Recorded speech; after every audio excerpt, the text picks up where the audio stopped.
Bueno, tenemos el placer, o tengo el placer, de presentar a la profesora Ana Malajovic. Ani nos va a presentar una charla en la que nos va a ofrecer la posibilidad de enmarcar la tarea, la educación inicial en la provincia de Buenos Aires, y más concretamente en este tiempo tan particular que nos toca atravesar hoy, en este contexto tan complejo, tan amplio que es la provincia de Buenos Aires, con sus zonas de islas, con sus zonas rurales, con sus zonas urbanas y suburbanas, con los diferentes paisajes que nos encuentran en estos contextos y las diferentes posibilidades en las que hoy muchos maestros y maestras están haciendo el intento de estar cerca de las familias, sosteniendo el vínculo educativo. Y entonces Ana nos va a ofrecer la posibilidad de tener una mirada respecto de qué se trata educar hoy entre familias y jardines.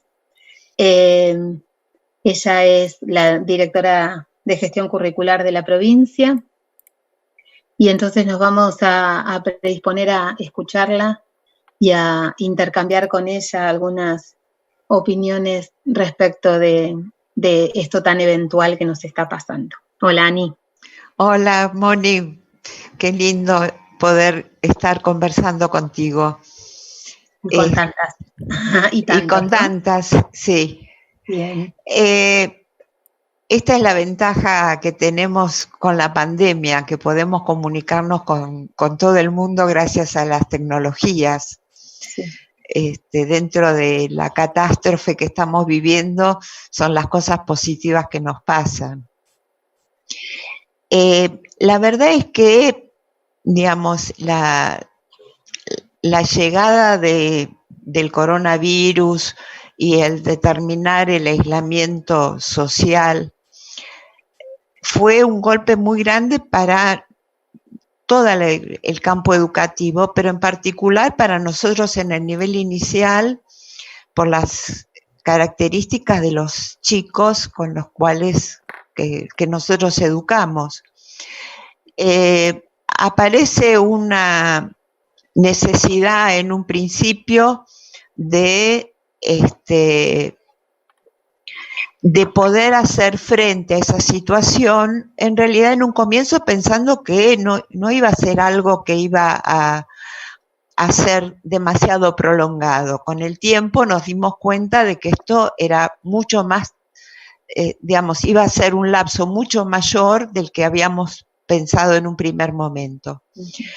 Y también, en un comienzo, todos salimos con las herramientas que teníamos, en principio por la propia experiencia que tiene la provincia de Buenos Aires, de tener una serie de situaciones en las cuales había que ofrecer continuidad pedagógica frente a situaciones de inundaciones, problemas edilicios, problemas de enfermedades, etc. Y a partir de ese momento empezamos a ir tratando de ir reubicando la tarea, sabiendo además el enorme esfuerzo que hicieron las docentes por salir al ruedo con los elementos que se disponían.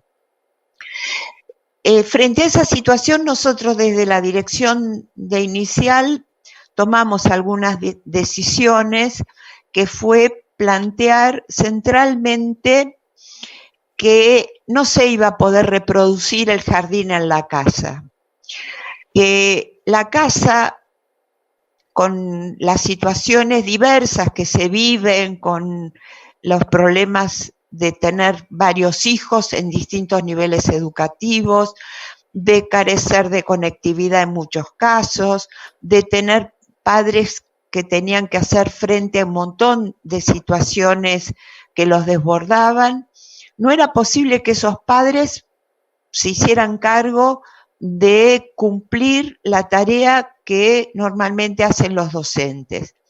En ese sentido, me parece que hay un punto importante para rescatar, que es descubrir que la tarea docente no la hace cualquiera, no es que cualquiera puede convertirse en un maestro. Un maestro tiene una formación profesional y esa formación profesional le permite llevar adelante un proyecto educativo. En el hogar pasan otras cosas y la propuesta que se hizo entonces desde la dirección es cómo acompañar a las familias para que pudieran sostener a los niños, cómo sostener el lazo de esos niños con el jardín, teniendo en cuenta que habían pasado apenas 15 días del comienzo de las clases, donde recién estábamos conociendo a los grupos, donde recién estábamos conectándonos con las familias, y entonces pensar frente a esa situación cómo hacíamos una propuesta que fuera posible de desarrollar en la casa. Desde ese lugar nosotros planteamos entonces seleccionamos algunos contenidos que para nosotros son centrales dentro del diseño curricular. Esta situación, digamos, de pensar en armar estos cuadernillos que se fueron enviando y el documento de orientación hacia la tarea docente era justamente para poner en el lugar que correspondía a la tarea que se estaba realizando. Teniendo en cuenta entonces que, digamos, que no era posible que cada maestro mandara tarea a la casa, que no era posible pensar que los chicos iban a aprender a partir de la tarea, el aprendizaje no se resuelve con una tarea, y que había algunas cuestiones que implicaban la necesidad de la participación de los adultos para dar alguna consigna, para organizar un espacio, para ofrecer un determinado material, que tenía que tener una característica de sencillez para que fuera posible desarrollar no en las mejores condiciones, sino en las peores condiciones de vida que nosotros sabemos que transitan la mayoría de nuestros niños. Por eso nos cuidamos muy bien de plantear el tema del uso de los recursos, el tema de las consignas de las actividades, planteando entonces propuestas posibles. Y en ese sentido pusimos el acento en el tema del juego como aspecto fundamental, porque para nosotros es un contenido de enseñanza, y es un contenido de enseñanza que puede ser desarrollado en el hogar a partir de la participación de otros miembros, o sea, de otros chicos o de algunos adultos.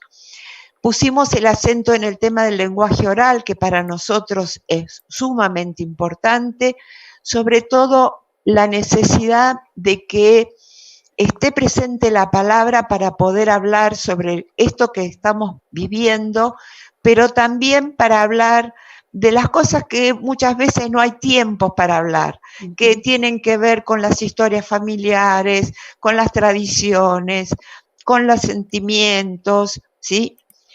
Y los otros dos aspectos donde pusimos también mucho énfasis tiene que ver con los lenguajes artísticos. Enriquecer el mundo imaginativo de los niños.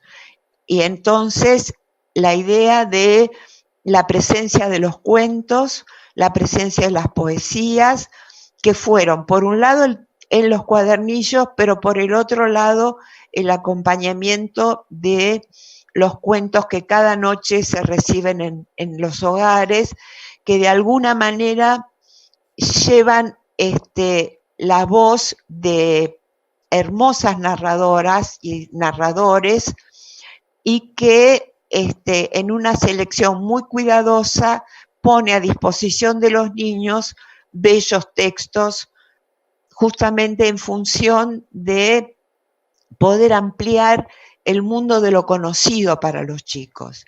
Y el otro aspecto donde también pusimos énfasis tiene que ver con los lenguajes visuales, o sea, permitir que los niños dibujen, que los niños pinten, que los niños modelen. Pensando también en hacerlo usando los materiales disponibles en el hogar y sabiendo también que hubo muchísimos jardines que entregaron recursos del jardín a las familias para que los chicos tuvieran lápices, tuvieran marcadores, tuvieran hojas. Y después nos planteamos entonces poner el acento en dos aspectos que fundamentalmente para los chicos sobre todo los chicos de 5 años, eran importantes, que tenían que ver con aprender a escribir su nombre, para empezar a darle sentido a la escritura, y el tema de, digamos, manejar la serie numérica a través de distintos tipos de juegos que permitieran que los chicos tuvieran la posibilidad de conocer la serie, de aprender a contar, de conocer los números y escribir números. Además, agregamos algunas otras actividades que tienen que ver con otros campos, pero sin poner el acento específicamente en qué tipo de aprendizaje queríamos que los niños realizaran con ese tipo de actividades. Era simplemente actividades de exploración que quedaban en esa situación de exploración. Fundamentalmente, entonces, digamos, la propuesta hacia todo el sistema educativo tuvo que ver con, por un lado, la necesidad de un trabajo fuerte institucional en los casos de los jardines que tienen varias secciones, evitando que cada maestro mandara una actividad o varias actividades para ese niño de 4, de 3, de 5, sino pensar en propuestas que sean posibles de desarrollar en una casa en la cual hay niños de distintas edades, ¿sí? Y que los padres no pueden hacerse cargo de estar desarrollando esa propuesta para cada niño de cada edad. Esto fue un aspecto importante que nosotros pusimos la mirada. El otro aspecto importante tenía que ver entonces con el tema de pensar que el proyecto educativo que se había desarrollado en febrero como planificación institucional no era posible de ser desarrollado en los hogares. Los hogares pasan otras cosas y entonces es necesario revisar qué propuestas estamos haciendo, qué contenidos estamos seleccionando, y vuelvo a insistir en esto, el aprendizaje demanda tiempo, por lo tanto, una cuestión central tiene que ver con proponer actividades que puedan ser reiteradas, que puedan ser repetidas, y por el otro lado, tener en cuenta de qué manera las propuestas que estamos haciendo permiten que los chicos puedan desarrollar con mayor autonomía esas actividades, tratando de aliviar la carga para las familias. Hoy sabemos que hay un proceso de agotamiento de las familias, de los docentes, y hay como un pedido que se hace, que es pensar en cómo, digamos, nos hacemos cargo de esta situación de agotamiento y podemos hacer propuestas que sean pocas propuestas, propuestas interesantes, propuestas que puedan reiterarse, propuestas que permiten el desarrollo autónomo de los chicos, propuestas que impliquen aprendizajes, ¿sí? Aprendizajes que se van a desarrollar de manera diferente a como se estaban desarrollando en el jardín. Hay cuestiones que hay que tener en cuenta. Cuando el maestro está frente a un grupo, ¿sí? Primero puede ver cómo los chicos resuelven esa situación. Y a partir de ver cómo se resuelve esa situación, cuáles son los problemas que se presentan, qué preguntas hacen los chicos, cómo intercambian entre ellos, puede pensar entonces en cómo va a intervenir en esa situación. Hoy esa situación no la tenemos. Hoy está sucediendo en los hogares y lejos de nosotros. Nos podemos comunicar y de hecho los docentes hacen esfuerzos enormes de comunicarse con los chicos, pero esa comunicación tiene centralmente como objetivo mantener el lazo, mantener la relación con el jardín, sostener que ningún chico quede afuera. Es decir, la preocupación central es saber que conocemos cuál es la situación de cada uno de los chicos, la situación de cada una de las familias, y dentro de nuestras posibilidades, cómo nosotros podemos apoyar que esos chicos en esas familias estén lo mejor posible. Una manera de que los chicos estén mejor es acercándole propuestas que sean divertidas, que sean interesantes, que sean posibles de realizar con los recursos que tienen las familias, es decir, apoyar la tarea que están haciendo las familias en mantener la vida doméstica de la manera más adecuada posible. Y la otra cosa es que tenemos que empezar a pensar en cómo vamos a organizar la vuelta a las instituciones, quiénes van a volver, de qué manera, cómo vamos a aprovechar ese tiempo de presencialidad que vamos a tener para establecer cuáles van a ser nuevamente los contenidos que vamos a plantearnos como centrales, en especial pensando en los chicos de 5 que el año que viene van a primer grado. Es decir, hay muchas cuestiones que tenemos que revisar. Y el otro tema importante es que esta situación nos ha permitido, por un lado, establecer lazos muy fuertes con las familias, y eso es algo muy importante. Generalmente nos ocurría muchas veces que las familias estaban alejadas, que las familias venían porque, digamos,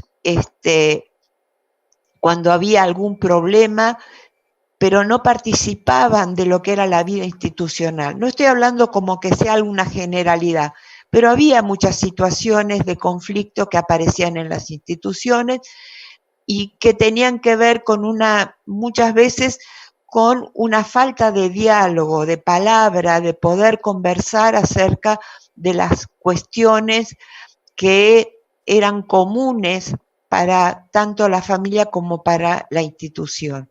Y esta situación nos permitió acercarnos, nos permitió darnos cuenta de lo importante que son los maestros, pero también lo importante que son las familias. Y de esta manera, digamos, aunarnos en sostener a los chicos, que son los más débiles en esta situación. ¿Crees son que los hay, que están, ¿cómo? Digo, ¿crees que hay como un fortalecimiento a partir de esto, un claro fortalecimiento de las relaciones entre la familia y la escuela y la valoración que las familias hacen de el rol de las educadoras y educadores del nivel inicial? Digo, vamos a hablar del nivel inicial, pero digo, en términos generales, esta puesta del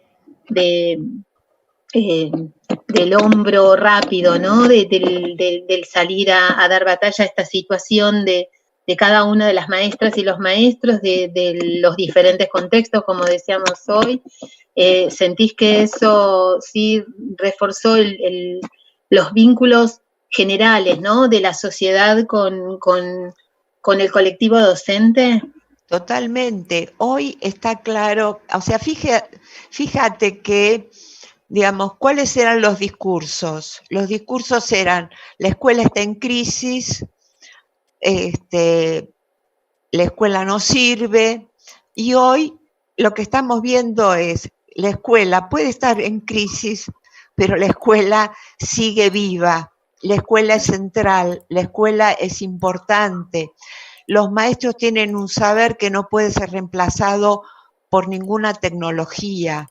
Esto que hemos aprendido en estos días, de que la escuela está absolutamente abierta, aunque el edificio esté cerrado, ¿no? Exactamente, por eso, digamos, el llamar a este encuentro que el nivel inicial es escuela y hace escuela, tiene que ver con eso, tiene que ver justamente con que no tenemos los edificios, pero no es lo más importante los edificios, lo más importante somos nosotros, somos el personal docente, son las familias, son los chicos, o sea, son los que hacemos la escuela. Y eso es lo que estamos todos los días, cuando el maestro se acerca para entregar un bolso de comida, para acercar un cuadernillo, cuando hace una llamada de WhatsApp. Nosotros hemos visto experiencias que son impresionantes, de organizar una radio comunitaria para llegar a los que no tienen conectividad, de poder acercar recursos, de poder armar un mensaje por WhatsApp. Es decir, hay un montón de maestros llegando a las tranqueras, a maestros llevando a las tranqueras, ¿no? O sea, hay una serie de experiencias maravillosas, ¿sí? Muchas estamos recogiéndolas ahora, porque le estamos pidiendo a los maestros que escriban, y ustedes habrán escuchado la lectura de algunas de esas experiencias, que son, digamos, experiencias que muestran justamente la vitalidad que tiene la escuela, que tiene el jardín de infantes, ¿sí? Y fundamentalmente esa vitalidad está dada por la posibilidad del encuentro, por la posibilidad de estar con los otros, por la posibilidad de no dejar que nadie se nos escape, que estén todos de alguna manera cercanos, ¿sí? Conociendo las diferentes situaciones por las que están atravesando, ¿sí? Sabiendo que hay muchas situaciones que son muy, muy difíciles. Situaciones muy difíciles de la familia y también situaciones difíciles de los maestros. Claro. ¿Sí? Sí, claro. Sí.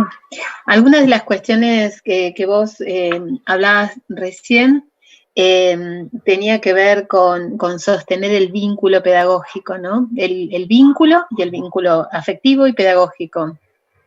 Y cómo los maestros, desde el primer momento, maestros y maestras, se comprometieron en esta tarea, al principio más desordenada, por supuesto, ¿no?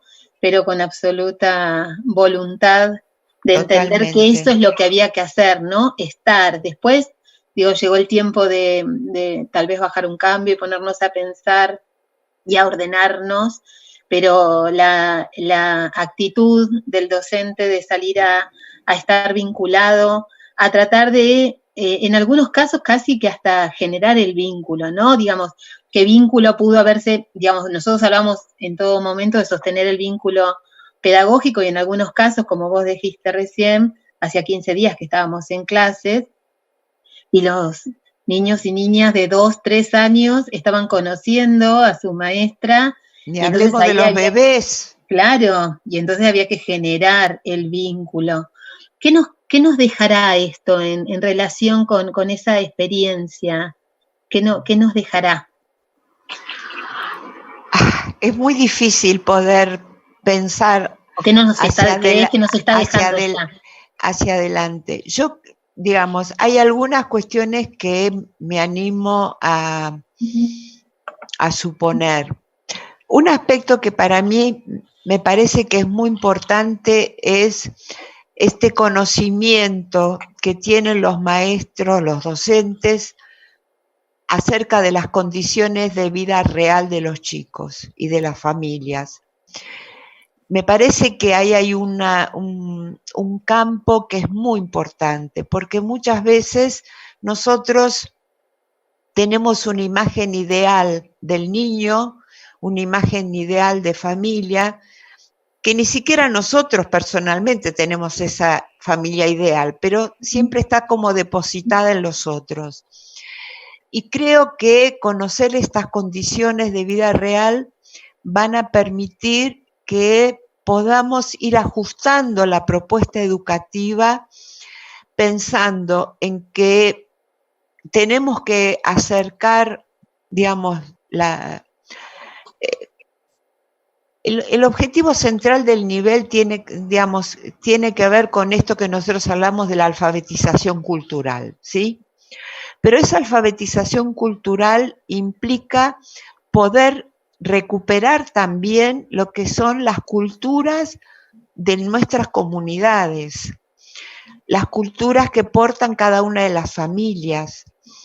El tema de poder, digamos, el conocer las condiciones de vida nos tiene que permitir también poder hacer ingresar en nuestras propuestas educativas también los lenguajes que se hablan en las familias.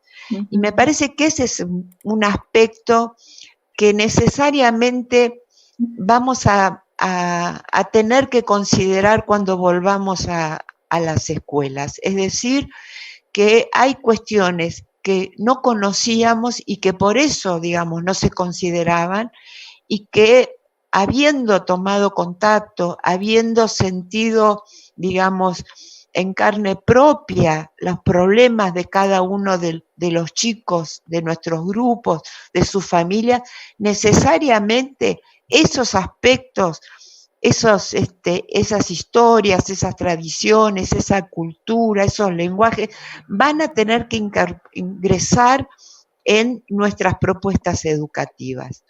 Esto yo creo que va a ser un aspecto importante. El otro aspecto importante es cómo volvemos a poner la mirada en la importancia de la existencia del grupo, es decir, la importancia de los otros para producir aprendizaje.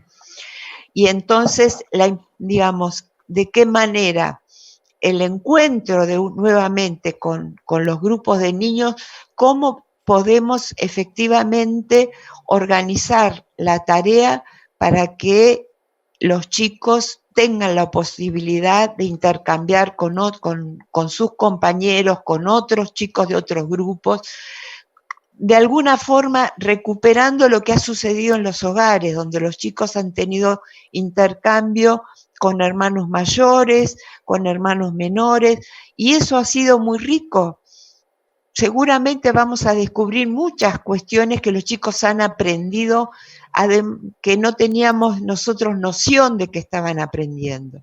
Me parece que todo eso también va a ser algo interesante para incorporar, que es romper la estructura del aula cerrada, donde solamente se intercambia dentro del propio grupo, sino empezar a pensar en situaciones, por supuesto no es para todo el tiempo, pero sí pensar en situaciones de intercambio con grupos de chicos más grandes, con grupos de chicos más chicos, es decir, recuperar esa riqueza que tiene que estar sucediendo, ¿sí? Claro, se nos dieron un montón de oportunidades que nos hacen pensar qué cuestiones son los irrenunciables, ¿no?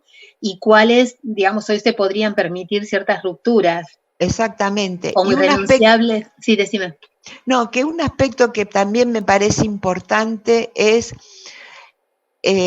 si logramos que cada institución funcione verdaderamente como equipo, eso va a ser una potencia enorme. Para mí es muy importante esta época en la cual los maestros puedan planificar juntos, proyectar juntos, reflexionar juntos sobre lo que están viviendo, sobre las experiencias que están realizando, donde, digamos, haya una palabra que se comparta en función de un proyecto común. Romper esta idea de que la planificación institucional es algo que ocupa a la directora y a la vicedirectora y que los maestros simplemente se enteran, sino poder construir un equipo que funciona como equipo, donde están presentes las voces, los problemas, las situaciones, las ideas, las opiniones de todo el conjunto institucional.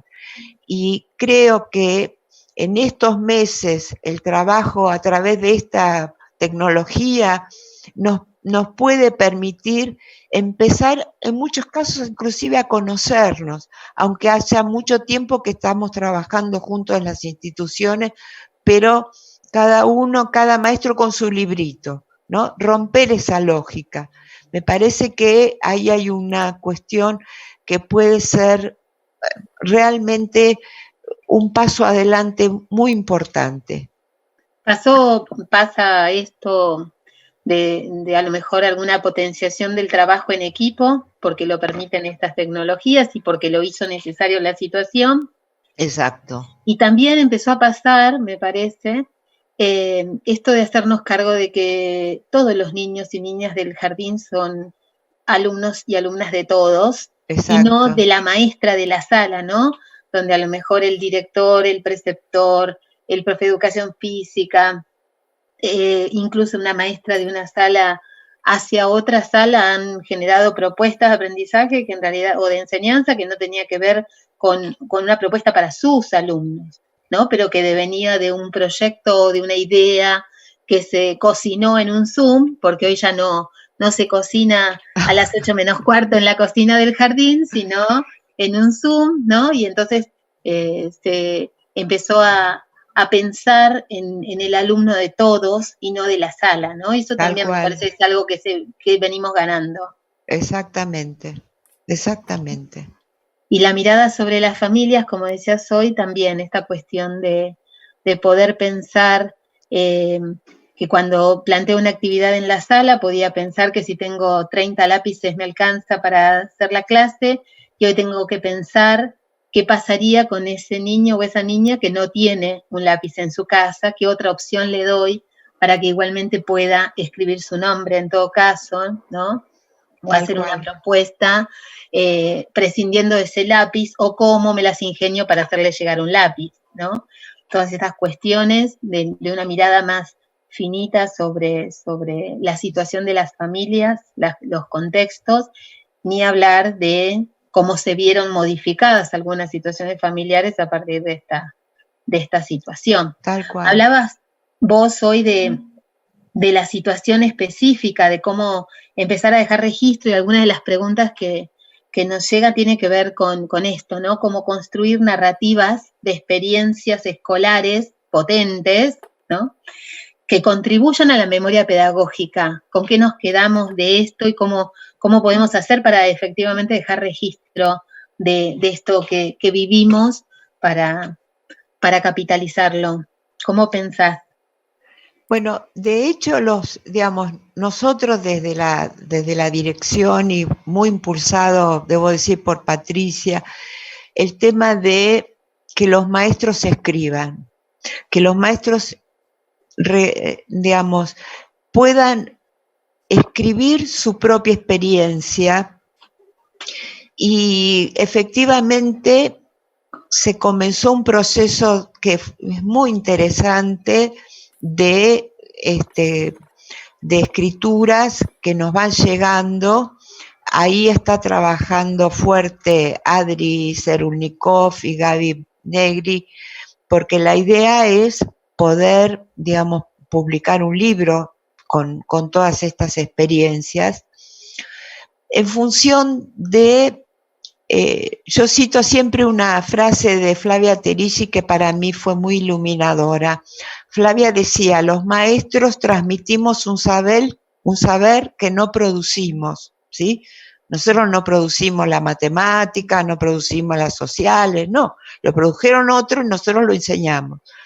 Pero producimos un saber, que es el saber didáctico, del cual no nos apropiamos. Es un saber didáctico en acción, ¿sí? Pero sobre el cual, en la medida en que no reflexionamos, es un saber que queda en nosotros, que no se puede compartir, que no se puede generalizar. El tema de empezar a escribir no es fácil, es un proceso en el cual uno, a medida que va escribiendo cada vez mejor, pero en ese proceso de escritura hay una cuestión que sucede, que es que te permite reflexionar sobre la experiencia que estás relatando. Entonces, el tema de escribir de que el otro lea lo que escribí, porque al leerlo el otro me está marcando qué cosa no se entiende, qué cosa doy por supuesto, qué aspecto interesante a lo mejor no está relatado. Es decir, en el intercambio entre las escrituras de los docentes se va enriqueciendo la posibilidad de poder reflexionar sobre la experiencia que se hizo y justamente permite construir conocimiento, que es fundamental, porque, digamos, ¿quién mejor que el docente que está, digamos, viviendo esta situación para poder, digamos, ofrecer una experiencia para otros que a lo mejor la pueden aprovechar, esperemos que no en una situación de pandemia, pero sí en otras situaciones que seguramente van a ocurrir, porque el tema de la falta de continuidad nos va a ocurrir. O también aprovechar para la actividad presencial, porque hay muchas cuestiones de las que se están proponiendo que tienen que ser retomadas en la presencialidad. Entonces, y cómo rescatar también saberes construidos profesionalmente en este tiempo para generar las rupturas que nos van a imponer la vuelta al jardín, ¿no? También. Sí, yo no sé si va a haber, o sea, yo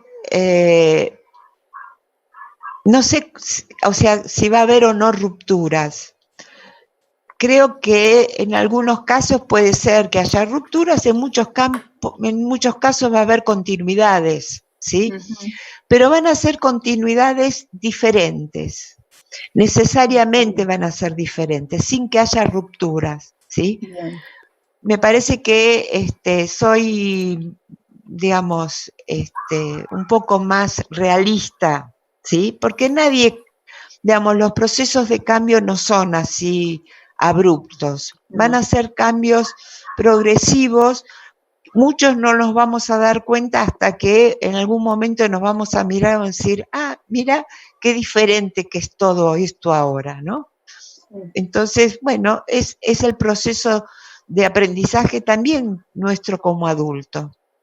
Alguna maestra en algún momento me planteó la situación de que a lo mejor el jardín estaba más preparado para este planteo de actividades, no tareas, ¿no? De este planteo de actividades más de tipo que el resto lo ve como informal, ¿no? De que posibles de ser ejecutadas en la casa, pero que al mismo tiempo era el nivel que le parecía que era más difícil, porque nosotros estamos acostumbrados al contacto, a la caricia, a la mirada. ¿Qué reflexión te genera? A ver, nosotros hemos visto algunas propuestas que no son propuestas de actividades, sino propuestas de tarea, ¿sí? Con la mejor intención de los maestros, ¿sí?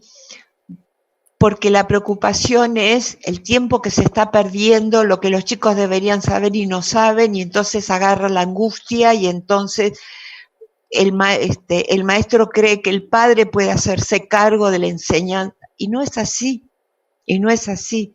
Por eso seguimos insistiendo siempre en cuáles son los contenidos y con qué actividades, a través de qué, a través centralmente del juego, a través de la literatura, a través del lenguaje visual. Esto, digamos, por un lado. Por el otro lado, yo creo que a veces, digamos, por un lado la provincia ha tenido mucha experiencia de continuidad pedagógica, por lo que decíamos antes, porque, digamos, frente a las distintas contextos de la provincia, hemos vivido situaciones en las cuales no solamente el jardín, la escuela primaria o la escuela secundaria ha tenido que pensar en una continuidad pedagógica, pero fue pensada centralmente a partir de haber establecido ya lazo, haber establecido ya una dinámica de trabajo, haber comenzado un proyecto que se estaba desarrollando y de alguna manera era más fácil continuar. Pero ¿cómo hace una maestra de primer grado para enseñar a leer y escribir en estas condiciones en las cuales no tiene a sus alumnos enfrente? ¿Sí? Es muy, digamos, es muy complejo si los alumnos no manejan ciertos instrumentos centrales, ¿sí?, como es la lectura y la escritura, poder pensar en organizar una situación de enseñanza en esas condiciones. Eso determina la necesidad de que haya en la familia quien pueda leer la consigna, pueda ayudar en la actividad que se desarrolla, y eso mismo nos pasa a nosotros, ¿sí?, donde las propuestas tienen siempre que estar intermediadas por un adulto o un hermano mayor que colabora en que ese niño pueda desarrollar esa actividad. Entonces, digamos, no sé si es más fácil o menos fácil, ¿sí? Creo que en cada uno de los niveles hay situaciones que son de mayor facilidad y situaciones que son de mayor dificultad, ¿sí? Bueno. Esto, digamos, creo que se van equilibrando. Bien. Algunas de las docentes preguntaban también sobre específicamente algunas cuestiones que puedan tener que ver con tu experiencia particular o desde tu experiencia, cómo continuar, digamos, construyendo significatividad, digamos, a través de estas situaciones que vos planteás, con la mediación de las familias, ¿no? De que aquello que se propone sea efectivamente significativo. Y por otro lado, ¿qué proponés para, digamos, poder seguir garantizando los derechos de los niños y las niñas? Yo creo que nosotros tenemos que seguir por el camino que hemos emprendido, ¿sí? Me parece que que en ese sentido, digamos, la continuidad tiene que ver con esto, con pensar que lo que nos propusimos, que sean las enseñanzas y los aprendizajes que quisiéramos que los chicos realicen, son aprendizajes que se están realizando. ¿En qué sentido? Los chicos están jugando más, están jugando mejor, se organizan más autónomamente en el juego, hay los chicos pueden conversar acerca de los cuentos que están llegando, hay la posibilidad de que se enriquezcan los dibujos que están haciendo. Estas son las cuestiones que nos tienen que pensar en procesos que se están realizando siguiendo esta línea, ¿sí? ¿Que hay contenidos que no se van a desarrollar? Seguro, ¿sí? Pensar en el desarrollo de contenidos del área social y natural no es posible en esto. ¿Cuáles son los contextos que los chicos van a poder conocer si no pueden salir de su casa? ¿Sí? Es verdad, hay posibilidad, pero ¿para cuántos chicos hay posibilidad de ver un video por internet acerca de determinada cosa? Entonces, me parece que tenemos que restringir en lo que es posible hoy. Y lo posible es esto que parece poco, pero que no es poco, es mucho. Si nosotros logramos que efectivamente a través del juego, a través de la literatura, a través del dibujo, los chicos se vayan sintiéndose cada vez más seguros, más imaginativos, más creativos, hemos avanzado un montón. tiene que ver con los aspectos que para nosotros son centrales en la formación. Hay muchos contenidos que los chicos van a seguir aprendiéndolo, no solo en el nivel inicial, en la escuela primaria. El tema de las efemérides es una gran discusión, ¿sí? Una discusión que nos debemos, porque realmente que me explique alguien qué sentido tiene que un chico de 3 años conozca la historia si no se la puede representar, ¿sí? Y donde va a conocer la historia en la primaria, en la secundaria, es decir, que tenemos que revisar cuáles son los contenidos que son accesibles para los niños en las distintas edades, cuáles son los aspectos que los chicos se van a conectar afectivamente, ¿sí? Pero no porque tengan una comprensión real de la situación. Yo me acuerdo siempre, cuando yo estudiaba, era el momento de la gran renovación didáctica, ¿no? El surgimiento de lo que fue la escuela nueva en el jardín de infantes. En ese momento, una de las, ¿cuáles eran los aspectos más revolucionarios? Uno de los aspectos más revolucionarios era, por un lado, el tema del juego en pequeño grupo, el juego que se llamó juego trabajo, juego en sectores, juego en rincones, y por otro lado el tema de la experiencia directa. Y esto de la experiencia directa estaba muy discutido, ¿sí? Porque se suponía que a través de una imagen, a través de una foto, se podía reemplazar la experiencia directa, etc.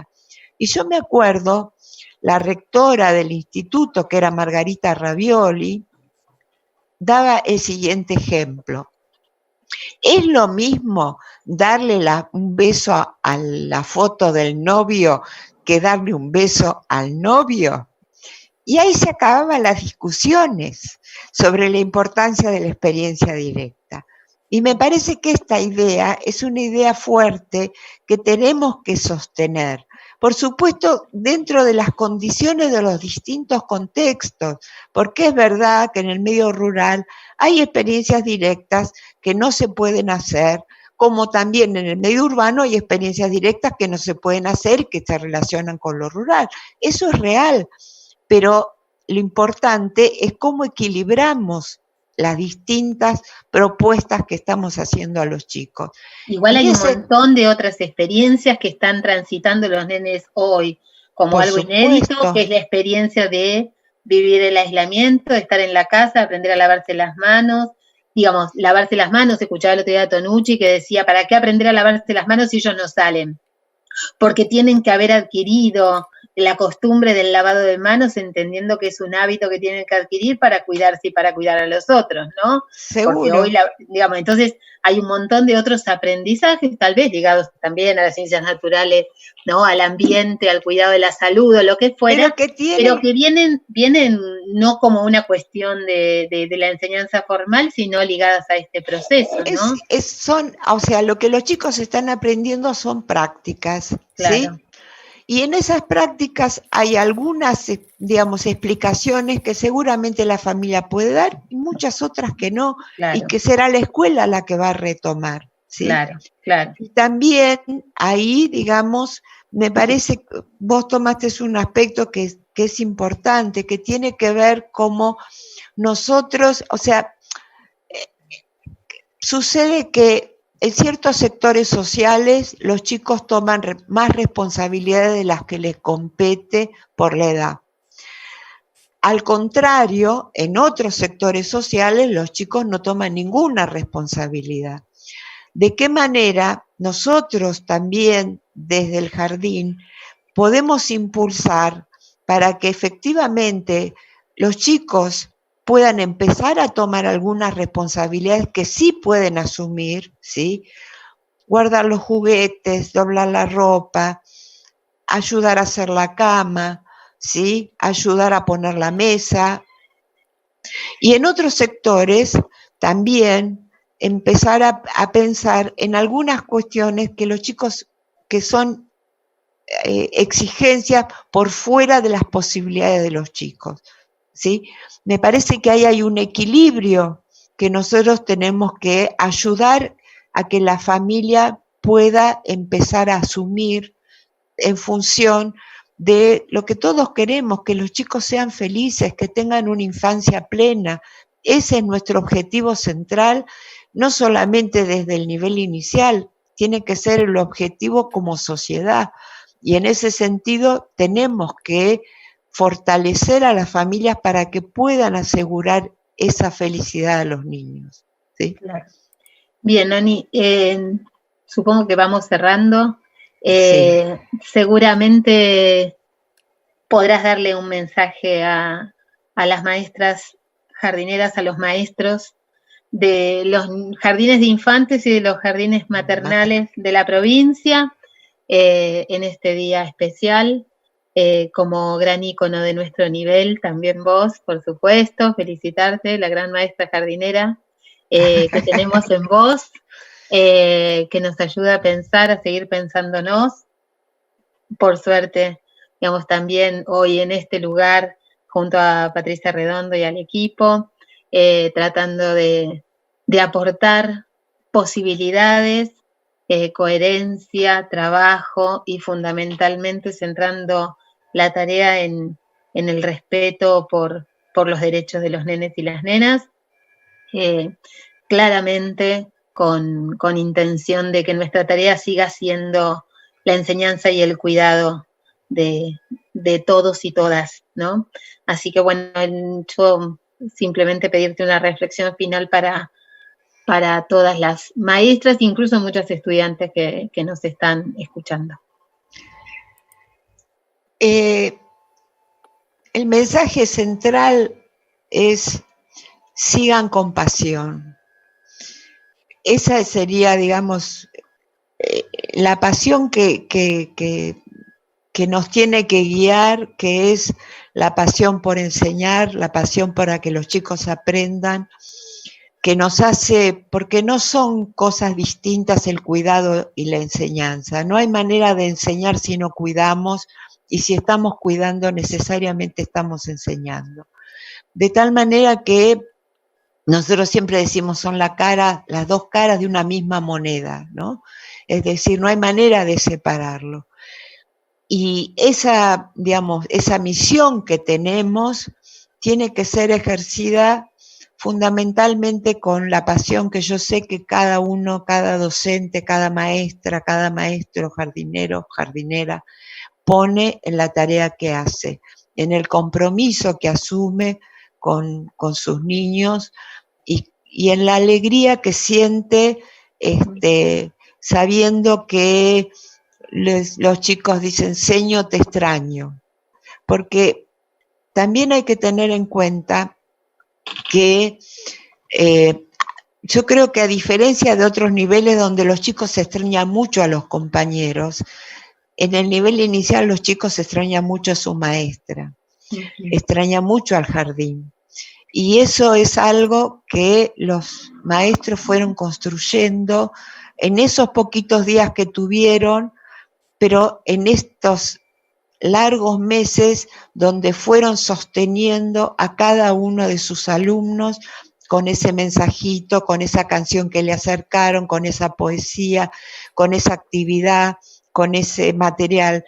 O sea, esa cercanía hizo posible que los chicos recuerden a sus maestros, quieran volver a estar con ellos, quieran volver a abrazarlos. Así que simplemente esto, sigamos adelante con la pasión que tenemos siempre, porque eso es lo que nos va a ir iluminando el camino, que no sabemos cómo va a ser, no tenemos claro, podemos hacer previsiones, algunas se irán modificando, otras serán como las previmos, pero lo importante es fundamentalmente nuestro compromiso y nuestra responsabilidad por la tarea que hacemos.